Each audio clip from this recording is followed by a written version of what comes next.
और कॉन्फ्रंटेशन में मेरे ज़ाती ख्याल ये कि नहीं जाना चाहिए। अच्छा, ये बताइएगा डॉक्टर हुमा बकाई साहब, मुझे आप इजाज़त दीजिएगा प्लीज़। जी बहुत शुक्रिया हुमा बकाई साहिबा, न्यूज़ वन के लिए वक्त निकालने का, अपने मौक़िफ़ से आगाह करने का। गुलाम अब्बास साहब ये बताएगा कि हुमा बकाई का ये कहना था कि हमें उस तरह के स्टेटमेंट्स देने चाहिए, लेकिन हमें ज़्यादा रिएक्ट नहीं करना चाहिए, हमें ऐसे स्टेटमेंट देने चाहिए जिनका कोई मतलब वाज़ेह तौर पर सामने भी निकलता हो कि अगर हम मुँह तोड़ जवाब देने का बोल रहे हैं तो क्या हम मुँह तोड़ जवाब दे भी सकते हैं? जी देखिए राबिया, इस वक्त जो आज रिएक्शन आया है, जिस तरीके से 6 घंटे तक कोर कमांडर्स की कॉन्फ्रेंस एक रावलपिंडी में चली और पूरी अस्करी क़यादत जो थी वो उन्होंने बैठ के सोच विचार किया इसी इश्यूज़ पे, और जो स्टेटमेंट्स जो सामने आए थे अमेरिका की, सियासी क़यादत और अस्करी क़यादत हमारी जो है वो बिल्कुल यकजा दिखाई दे रही है राबिया। और इसके साथ साथ पूरी कौम, जैसा कि पहले ही हमारे तक जो रिएक्शन पहुँच रहे हैं, जो हमारे रिपोर्टर्स जो फील्ड में है उस हवाले से उनकी जो राय है, तो ये सारी जो सूरत हाल है इसमें बहुत अहमियत रखती है। लेकिन इस वक्त राबिया हमारे साथ दिफाई तजियाकार इकराम सहगल साहब हमारे साथ लाइन पे, हम उनसे उनकी राय जानते हैं। अस्सलाम वालेकुम इकराम सहगल साहब। वालेकुम जी। इकराम सहगल साहब, आप बहुत गहरी नज़र रखते हैं जो पाक अमेरिका ताल्लुकात हैं उस हवाले से, और ख़ासकर जो इस वक्त पाकिस्तान में ख़ित्ते की सूरत हाल बन रही है इस हवाले से ज़रा ये बताइएगा कि आज जो डेवलपमेंट हुई और ख़ासकर अमेरिका की अस्करी क़यादत की जानिब से जो स्टेटमेंट सामने आए और उसके बाद धमकी अमेज़ जो रवैया था अमेरिका का पाकिस्तान के हवाले से, तो आप इस पूरे सिनेरियो को किस नज़र से देखते हैं और इसके पीछे क्या मुहरकात हो सकते हैं अमेरिका के? देखिए, सबसे पहले बात तो ये बड़ा अफसोसनाक एक डेवलपमेंट है, क्योंकि अगर देखा जाए तो उनका मकासद और हमारा मकासद एक ही है, लेकिन डिफरेंट पहलू हैं। वो भी वॉर अगेंस्ट टेररिज्म में लड़ रहे हैं, हमारे भी अंदर एक टेरर का एक लड़ाई है जो हमने जीतना जरूरी है।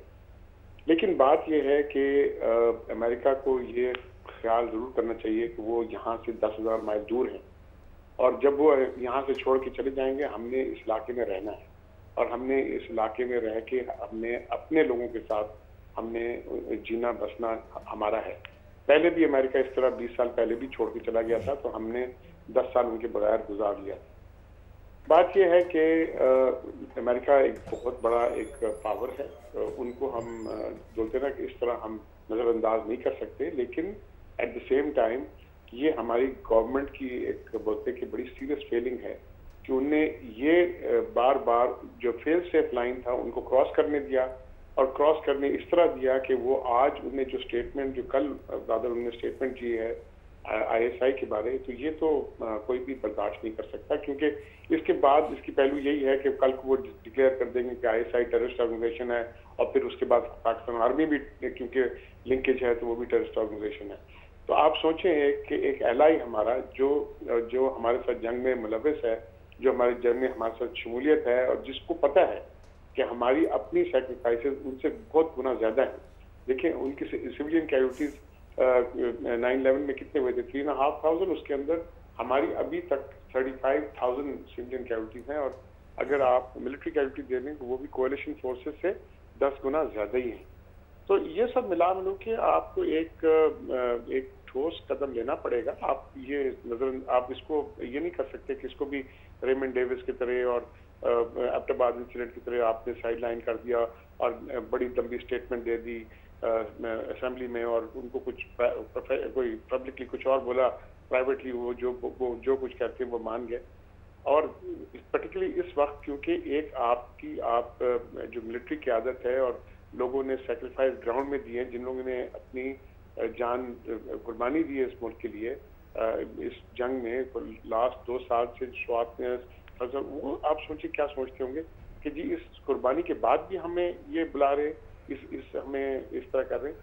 तो डेफिनेटली सिविलियन और मिलिट्री लीडरशिप को एक ठोस यूनाइटेड एक जवाब देना होगा, और कुछ कदम जरूर करना पड़ेगा। और मैं अफसोस से कहना पड़ रहा हूँ वो कदम ऐसे होंगे जो उनको भी बर्दाश्त करने के लिए भी प्रॉब्लम होगी, लेकिन एट द मोमेंट हमारे लिए कोई अब चारा नहीं है, हमें करना पड़ेगा, क्योंकि आपने नहीं किया तो आपको बार बार ये और भी डाउन द लाइन ले जाएंगे। ये मैं बोलता हूँ कि जी आपकी जो सिविलियन लीडरशिप है ना, वो अब आप उसका test of trial acid test उनका आ गया है, और मिलिट्री लीडरशिप का भी, क्योंकि मिलिट्री लीडरशिप को अभी ये इनकी जिम्मेदारी है कि इसको आप बोलते हैं ना ये नजरअंदाज नहीं कर सकते इनकी स्टेटमेंट, आप इसका कुछ जवाब ठोस जवाब आपको देना पड़ेगा। और ग्राउंड रियलिटी ये है कि प्रैक्टिकल स्टेप्स आपको लेना पड़ेगा कि उनको ये पता चले कि आपको कुछ तकलीफ हुई है और इस तकलीफ आपके लिए आपके बर्दाश्त के बाहर है। जब तक आप ये नहीं करेंगे आपके लिए ये मुसीबतें होती रहेंगी। जी माजरत के साथ आपको काट रहा हूँ। इकराम सहगल साहब, ये बताइएगा कि आपने कहा कि सख्त जवाब देना होगा। अभी तक जो रिस्पांस किया गया है पाकिस्तान की अस्करी क़यादत की जानिब से, पाकिस्तान की सियासी क़यादत की जानिब से, उसको आप किस नज़र से देखते हैं? और दूसरा, जो सख्त जवाब की अगर आप बात कर रहे हैं तो ये जवाब किस किस्म का हो सकता है? क्या जो है हमारे पास इतनी सलाहियत है कि अगर अफगानिस्तान से, जैसा कि आज कोर कमांडर कॉन्फ्रेंस 6 घंटे तक चली, उसमें ये वाज़ेह तौर पर फैसला किया गया कि अगर अफगानिस्तान से कोई हमला किया जाता है तो उसका मुंह तोड़ जवाब दिया जाएगा। जो ज़मीनी सूरत हाल है, जो ग्राउंड सिचुएशन है, उसको देखते हुए आप क्या समझते हैं कि हम किस हद तक सख्त जवाब देने की सलाहियत रखते हैं? देखिए, मैं मिलिट्री कॉन्फ्लिक्ट तो समझता हूँ कि हम बिल्कुल हमें इंगेज भी नहीं करना चाहिए, हमें सोचना नहीं चाहिए। लेकिन हमारे पास पैसिव बड़े जवाबात हैं। एक सबसे पहले कि उनकी सप्लाई रूट, वो जो कुछ भी कह रहे हैं 80% उनकी हमारे पाकिस्तान की सरहदों के पोर्ट्स के थ्रू जाती हैं, हमारे रोड द्वारा इस्तेमाल करते हैं। वो आप फॉर द टाइम बीइंग, जब तक आपकी टर्म्स ऑफ एंगेजमेंट फ्यूचर के लिए नहीं होती है, आप उसको सस्पेंड कर दें। जिस तरह आपने एक दफा सस्पेंड किया था जब उनके गनशिप्स ने आपके आउटपोस्ट अटैक किया था, आपके लोग कुछ शहीद हुए थे, आपने ये काम किया था, 7 दिन के अंदर उनकी अपॉलॉजीज वगैरह आ गई थी। लेकिन इस दफे आपको टर्म्स ऑफ एंगेजमेंट को क्लियर कट उसकी डिफाइन होनी चाहिए, और वो डिफाइन ये होनी चाहिए कि आप ये हमारे बर्दाश्त नहीं होगा कि आपकी क़यादत ओपनली हमें इस तरह करे, इंगेज करे। ये बिल्कुल गलत बात है। तो ये बात जो है ना, ये आप कॉन्फ्लिक्ट की तरफ ना जाएं। आपके पास पैसिव मींस बहुत हैं जो आपको उनको आप बोलते ना, आप उनकी टर्म्स ऑफ एंगेजमेंट लिखा सकते हैं। ये बड़ी ज़रूरत है।